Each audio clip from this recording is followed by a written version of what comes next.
So the plan for this channel is on shorts, I'm just going to be doing me shadow boxing, and on videos I'm going to go over common mistakes I see a lot of people make and just some tips.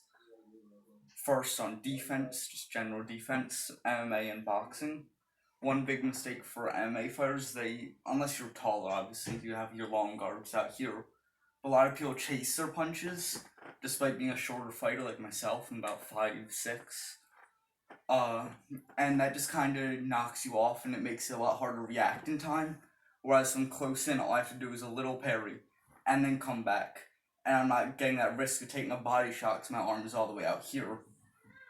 Another big mistake is a lot of people, especially boxers, I see it most with professional boxers and amateur boxers, is when they're dipping a punch or slipping, whatever you want to consider it, they use their back instead of using their legs, which makes a lot cleaner of a slip and it allows you for your counter,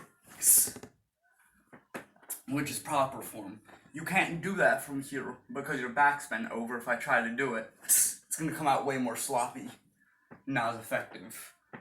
So instead, the way I like to think of it is you're bending your knee, your rear knee, if you're going to this side, is going to bend and you're going to just rotate your torso a bit, and then you're going to step up on this. And then same concept for the other side, besides you're bending your left knee instead, or your lead knee. And that goes for anything, and then you step off if you're going to do it to the side, and now would be on the outside, and I'm going to throw either an uppercut or a hook. Another thing is don't flare your elbows out. I know I do it sometimes, it's just kind of how my style is. Because of a specific body conditioning I'll probably go over a different day. I don't worry much about body shots, including liver shots. But for most people, you want to keep your arms intact on the cheeks. Make sure you're watching out for liver shots, of course. And for a liver shot, instead of bending down like this, I did it subconsciously. Instead of bending down like this, which kind of leaves this way too open, you bring your back leg up a bit so your hip comes up. Now it's not as bad, it's not as open as before. And also, of course, always breathe through the teeth.